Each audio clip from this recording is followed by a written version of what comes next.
नमस्कार, मैं दीपक कुमार। मेरे online YouTube channel study with Deepak में आपका स्वागत करता हूं।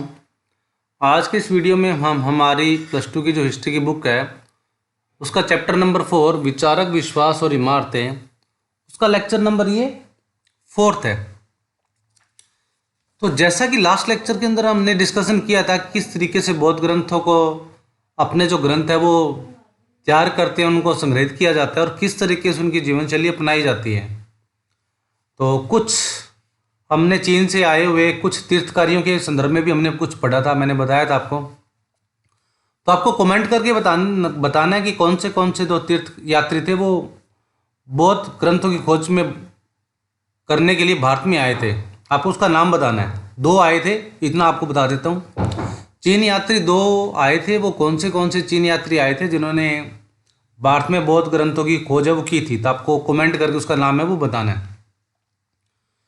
लेकिन आज का हमारा जो आगे का जो ये टॉपिक है वो किस तरीके से महावीर जैन और बुद्ध थे, उन्होंने अपनी जो शिक्षाओं के माध्यम से अपने जो ग्रंथ का संपादन किया था, अपनी शिक्षाओं के बारे में उन्होंने क्या क्या विचार सामाजिक संरचना के बारे में दिए थे और किस तरीके से उनके सिद्धांतों को हम मान और देख सकते हैं। तो उसी के संदर्भ में आज की जो वीडियो लेक्चर है वो रहेगा हमारा। तो चलिए स्टार्ट करते हैं हमारा आज का वीडियो। जैन के मूल सिद्धांत 6ठी सदी ईसा पूर्व में वर्तमान महावीर के जन्म से पहले से उत्तर भारत में प्रचलित थे। तो जैन धर्म की अगर ये बात अगर की जा रही है जिसके अंदर इसके जो सबसे महत्वपूर्ण महावीर वर्तमान महावीर माने गए, तो उनके जो विचारपूर्ण प्रणाली थी वो पहले से उत्तर भारत के अंदर सबसे अधिक मात्रा में प्रचलित है वो पाई गई थी 6ठी ईस्वी पूर्व से पहले।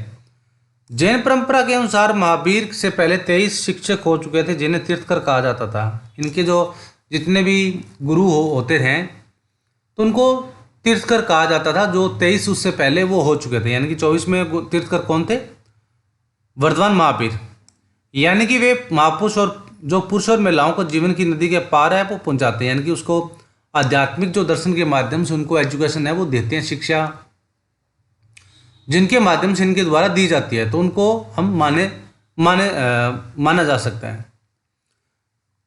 जैन दर्शन की सबसे महत्वपूर्ण अवधारणा यह है कि संपूर्ण विश्व प्राणवान है। इनको जैन परंपरा के अनुसार ये काफ़ी महत्वपूर्ण माना गया है कि जो संपूर्ण विश्व है ये प्राणवान है, यानी कि सभी के अंदर कहीं ना कहीं जो इसके अंदर जो हम मान सकते हैं जो जीवन पद्धति के अंदर जीवन शैली वो अपनाई जाती है और सभी के अंदर कहीं ना कहीं जो जीवन दर्शन का सिद्धांत है वो पाया जाता है।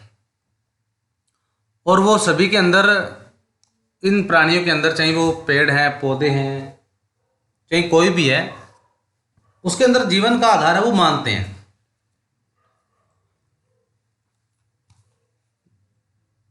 यह माना जाता है कि पत्थर, चट्टान और जल में भी जीवन होता है। इनके द्वारा यह भी माना जाता है कि जो भी पत्थर है, चट्टान है, जल है, कुछ भी पेड़ है, पौधे हैं, सब कुछ है, इसमें जो जीवन है वो व्याप्त है, सभी में जीवन है वो व्याप्त है। इनकी शिक्षा का ये सार है। जीवों के प्रति अहिंसा, खासकर इंसानों, जानवरों, पेड़ पौधों और कीड़ों मकोड़ों को न मारना जैन दर्शन का मुख्य केंद्र बिंदु है।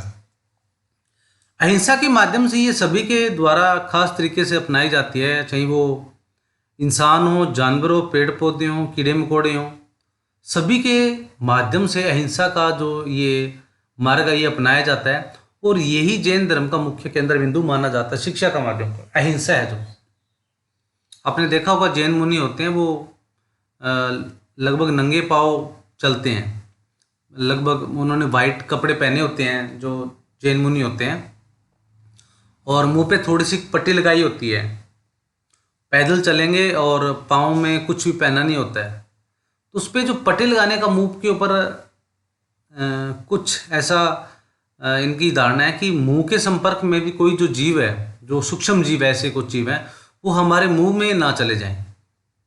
और नंगे पाँव चलने का ये पैरों में जो कुछ पहनते इस वजह से नहीं है, जो इनके जो धर्मगुरु या जो इनके अनुयायी होते हैं, क्योंकि पैर के नीचे आकर किसी जीव जंतु कीड़े मकोड़े की वो मृत्यु ना हो जाए, डेथ ना हो जाए। तो अगर हमने कुछ पहना हुआ है, चंपल वगैरह कुछ ऐसा, जूते वगैरह, उससे हमें पता नहीं चलेगा। अगर पैर के नीचे अगर हम नंगे पाँव हैं और हमारे पैर के नीचे कुछ जीव जंतु ऐसा कीड़े मकोड़े आ भी गए तो वो शायद हमें पता चल जाएगा। ठीक है, तो ये इनका केंद्र बिंदु माना जा सकता है। वस्तुतः जैन अहिंसा के सिद्धांत में संपूर्ण भारतीय चिंतन की परंपरा को प्रभावित है वो किया है। तो इनके अहिंसा के सिद्धांत ने भारतीय जो परंपरा के द्वारा बड़ा काफ़ी प्रभावित किया है। आप भारत का भी अहिंसा का सिद्धांत माना जा सकता है। तो अहिंसा परमो धर्मा हमारा ये मान धारणा भी है, संस्कृत से ली गई है। तो इसमें पूरा का पूरा समावेश इस पॉइंट के माध्यम से समझा जा सकता है। जैन मान्यता के अनुसार जन्म और पुनर्जन्म का चक्र कर्म के द्वारा निर्धारित होता है। जो भी ये हमारा जन्म और पुनर्जन्म का जो चक्र होता है, ये जो हम जो कर्म करते हैं, कार्य करते हैं, जो हमारे द्वारा जो जीवन शैली अपनाई जाती है, हमारे द्वारा जो वर्तमान पद्धति जो अपनाई जाती है, उसी के द्वारा हमारा ये कर्मों का निर्धारण है वो होता है। कर्म के चक्कर से मुक्ति के लिए त्याग और तपस्या की जरूरत होती है। अगर इस कर्म के चक्कर से अगर हमें को मुक्ति चाहिए तो सिर्फ और सिर्फ हम त्याग और तपस्या के माध्यम के द्वारा ही हम इस कर्म के चक्कर से मुक्ति है वो पा सकते हैं। यह संसार के त्याग से ही संभव हो पाता है, इसलिए मुक्ति के लिए विहारों में निवास करना एक अनिवार्य नियम है वो बन गया है। यानी कि जो इस समाज के अंदर हमारा जो मोह माया है उस सभी को हमें त्यागना होगा, और बिना त्यागे हम वनों में निवास किए बिना हम अब हमारे जो सिद्धांतों का पालन है वो पूरी तरह से नहीं कर सकते। इस जन्म मरण के चक्कर से मुक्ति पाने के लिए हमें वन विहारों में निवास है वो करना होगा। इसका पहला सिद्धांत है वो माना जा सकता है। जैन साधु और साध्वी 5 व्रत रखते थे: हत्या न करना, चोरी नहीं करना, झूठ न बोलना, ब्रह्मचार्य और धन संग्रह न करना। तो जितने भी जैन साधु मुनि होते थे उनके 5 मुख्य सिद्धांत है वो माने जा सकते हैं, जिसके अंदर आप देख सकते हो किसी की हत्या ना करना, मर्डर ना करना, किसी का चोरी ना करना, झूठ नहीं बोलना, ब्रह्मचार्य का पालन करना और धन संग्रह करना। धन संग्रह न करना यानी कि धन को इकट्ठा न करना, ये माना जा सकता है। तो इस तरीके से इनकी ये 5 मुख्य जो व्रत हैं जैन मुनियों के माने जा सकते हैं, जिनके माध्यम से हम जन्म मरण के चक्कर से मुक्ति पाकर इस संसार के रूपी मोह माया जाल से हम इस ब्रह्मांड से निकल सकते हैं। महल के बाहर की दुनिया आप यहाँ भी देख सकते हो कि जैन जो महावीर जैन थे, वर्धमान महावीर, उन्होंने भी जब निकलने से पहले बड़ा काफ़ी इसके बारे में आपने देखा होगा कि वो एक महलों में रहने वाले एक राजा थे। और जब ये उन्हें ये पता चला कि ये जो दुनिया है ये मोह माया है और इस समाज और से निकलने के लिए आध्यात्मिक की दुनिया वो अपनानी पड़ेगी, तो उन्होंने अपना सारा जो महल की जो जीवन शैली थी, जो विलासता की जो जीवन शैली थी, उसको छोड़कर वो आध्यात्मिक की खोज के लिए बिहारों में निकल गए थे, वनों में निकल गए थे सत्य की खोज के लिए। तो जैन धर्म का विस्तार आगे आ जाता है। किस तरीके से जैन धर्म का विस्तार हुआ, किन किन तरीके से ये फैला, उसके बारे में माना जा सकता है। धीरे धीरे जैन धर्म भारत के कई हिस्सों में फैल गया।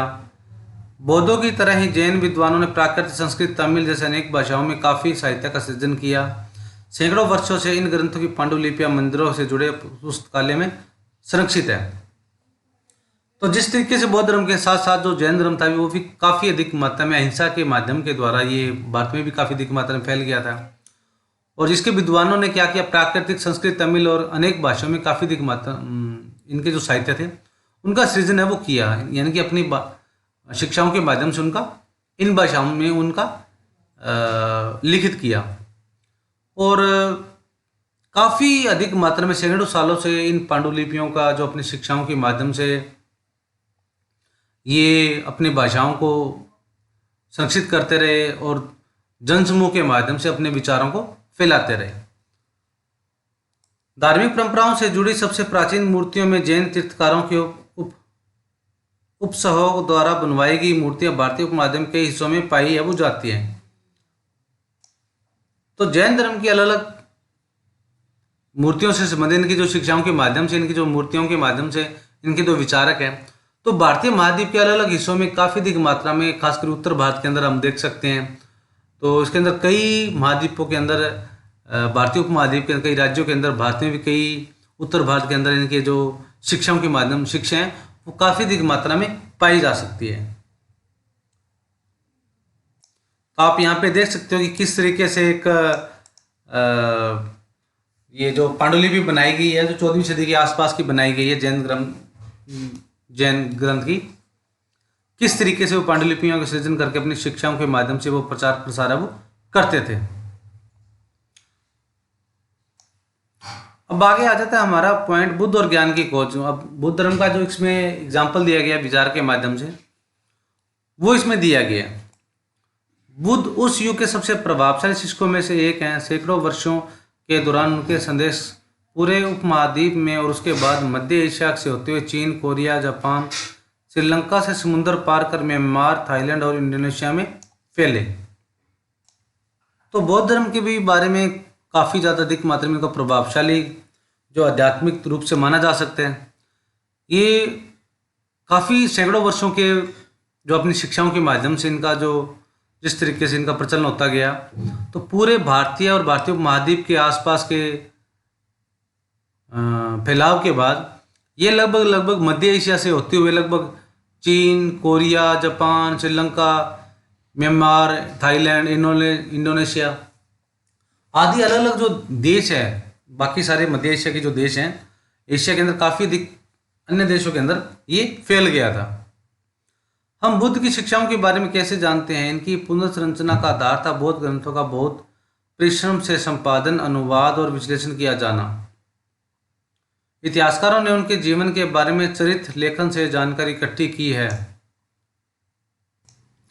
तो बौद्ध धर्म की शिक्षाओं के बारे में अगर जानने की जब बात आती है, तो वो किस तरीके से जानने की कोशिश की है, क्योंकि जितने भी शिक्षाओं के माध्यम से इन्होंने जो इनके शिक्षक रहे हैं और उनके बाद उनके जो अनुयायी रहे हैं, उन्होंने काफ़ी अधिक मात्रा में उनकी शिक्षाओं का संपादन किया, कंपाइल किया, उसको ट्रांसलेट किया, उसका एनालाइज करने के बाद उनकी शिक्षाओं को आधार बनाया कि वो एक किस तरीके से उसको एक समायोजित करना चाहते थे, समाज को अपना संदेश देना चाहते थे, और किस तरीके से उनके द्वारा, उनके जो अनुयायियों के द्वारा उनके ग्रंथों का संकलन है वो किया गया था।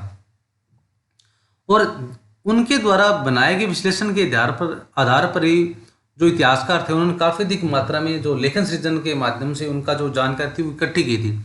उन्हीं की इकट्ठी की गई जानकारी के माध्यम से हम हमारे बौद्ध धर्म के जो उनकी शिक्षाओं के बारे में, उनके शिक्षकों के बारे में जानने की कोशिश वो करते हैं, किस तरीके से वो समाज को और समाज की दिशा थी वो चेंज कर रहे थे। इनमें से कई ग्रंथ बुद्ध के जीवन काल से लगभग 100 वर्ष के बाद लिखे गए। इनमें से एक महान धर्मोपदेशक की याद को बनाए रखने की कोशिश वो की गई थी।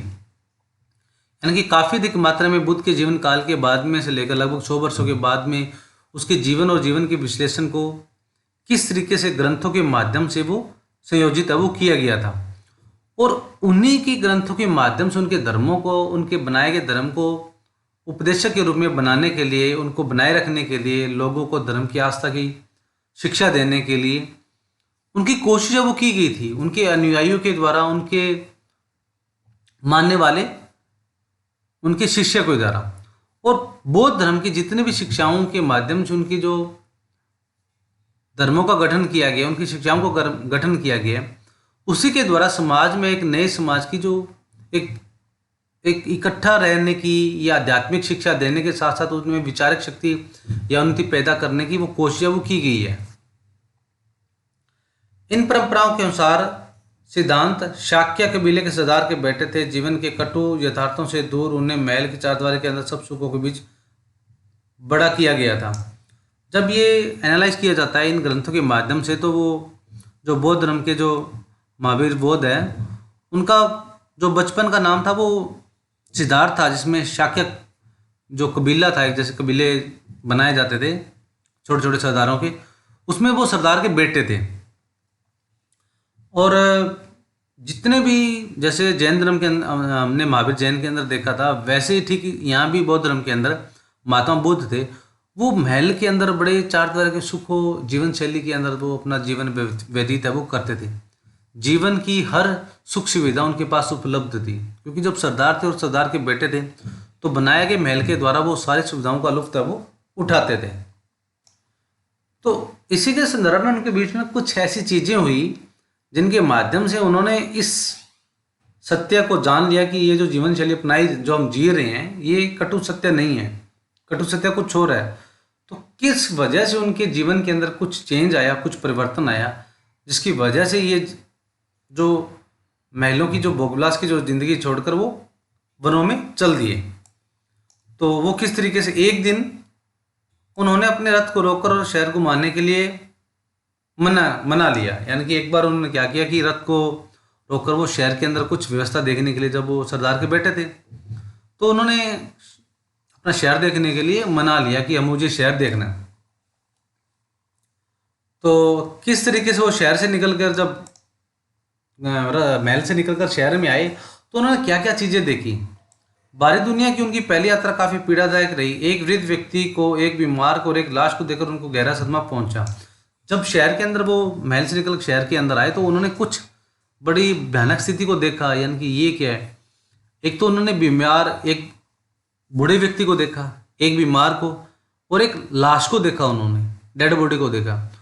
तो बड़ा ही उन्होंने एक सदमा सा लगा कि ये क्या है भाई, भी एक बूढ़ा आदमी है, एक बीमार आदमी है, एक लाश उन्होंने देखा। तो जीवन में क्या है, उन्होंने वहाँ जब महल में रह रहे थे, सुख सुविधा रह रहे थे, वो अपना रहे थे, तो उनको उनके बारे में तो कुछ पता ही नहीं था भी ये कुछ ऐसा हो सकता है। तो उसी समय उनको क्या हुआ कि उसी क्षण उन्हें यह अनुभूति हुई कि मनुष्य के शरीर का क्षय और अंत निश्चित है। यानी कि उन्होंने ये जान लिया कि ये जो हम जिंदगी जी रहे हैं, ये जो झूठी जिंदगी जी रहे हैं, ये तो झूठी है। हर एक इंसान का, शरीर का, मनुष्य का जो उसका अंत है वो निश्चित है। किसी भी इंसान का जो अंत है, शरीर का जो अंत है वो माना जा सकता है। उन्होंने एक गृह त्याग किए सन्यासी को भी देखा। उन्होंने माना उसे मानो बूढ़े बीमारी मृत्यु से कोई परेशानी नहीं थी और उसे शांति प्राप्त कर ली थी। अब चौथा उन्होंने क्या देखा, एक सन्यासी को देखा। और जब सन्यासी को देखा तो उन्होंने लगा कि जो बूढ़े बीमार है और जो मृत्यु है उसे कुछ उनसे संबंध नहीं है। और उसने जो सन्यासी था उन्हें शायद उसने अपनी जो शांति थी वो प्राप्त कर ली थी इस जीवन से। वो जीवन शैली को, जो जीवन पद्धति को वो अपना रहा था, शायद हो सकता है उसकी पद्धति अपनाने की वजह से ही उसने शांति प्राप्त है वो कर ली थी। सिद्धांत ने निश्चय कर लिया था कि वे संन्यास का रास्ता अपनाएंगे। कुछ समय के बाद महल त्याग कर वे अपने सत्य की खोज के लिए निकल पड़े। जो महात्मा बुद्ध थे उसी समय के अंदर उन्होंने क्या किया कि ये डिसाइड कर लिया कि ये जो चार चीजें हैं, इनके माध्यम से उन्होंने ये समझ लिया कि ये जो जीवन शैली वो जी रहे हैं वो तुच्छ है, झूठी है। तो उसी समय उन्होंने महल त्याग करने का जो निश्चित है वो कर लिया। और आपको पता है कि उनकी शादी के बाद, जब उनकी शादी भी हुई थी उस समय और एक बच्चा भी था, और उसी समय उन्होंने गृह त्याग करके सत्य की खोज के लिए वो वनों में निकल गए थे।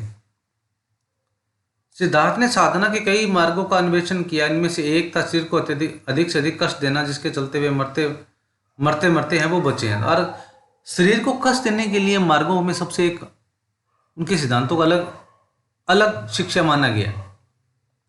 उनका पण ये सत्य रहा है कि जितना इस शरीर को हम भोग विलास और विलासता के जीवन में व्यतीत करेंगे उतना ही हम कष्ट सहन करेंगे, और जितना हम इस शरीर को ज़्यादा से ज़्यादा कष्ट देंगे उतना ही हम सत्य की खोज में, ये सत्य के नज़दीक है वो रहेंगे।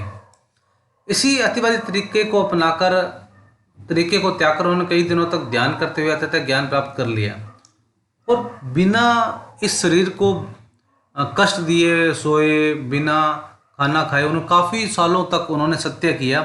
और सत्य करने के बाद उन्होंने अत्यधिक जो ज्ञान की प्राप्ति थी वो कर ली थी। इसके बाद से उन्हें बुद्ध तथा ज्ञानी व्यक्ति के नाम से जाना गया। बाकी जीवन में धर्म तथा सम्यक जीवन यापन की शिक्षा वो दी थी। इसी बौद्ध धर्म की प्राप्ति के बाद, उनको ज्ञान की प्राप्ति के बाद वो बुद्ध के नाम से जाने गए, और उन्होंने सारे समय जीवन काल उन्होंने बौद्ध धर्म का जो शिक्षा के माध्यम से उन्होंने शिक्षाएं दी। तो ये था हमारा आज का वीडियो लेक्चर, जिसके अंदर हमने जैन और बौद्ध धर्म की शिक्षाओं के माध्यम से उसको पढ़ने की कोशिश की। तो आज का वीडियो बस इतना ही। लेकिन जाने से पहले मेरा वीडियो अगर पहली बार देख रहे हैं तो मेरे चैनल को स्टडी विद दीपक को सब्सक्राइब कर लें, जिसने अभी तक सब्सक्राइब नहीं किया है, और दिए गए बेल आइकन को क्लिक कर लें ताकि जब भी वीडियो अपलोड हो उसका नोटिफिकेशन आपको मिलता रहे। इसके अलावा आप ज़्यादा से ज़्यादा मेरी वीडियो को शेयर करें, लाइक करें। तो मिलते हैं अगली वीडियो में एक नए लेक्चर के साथ। तब तक stay home, stay safe and be positive.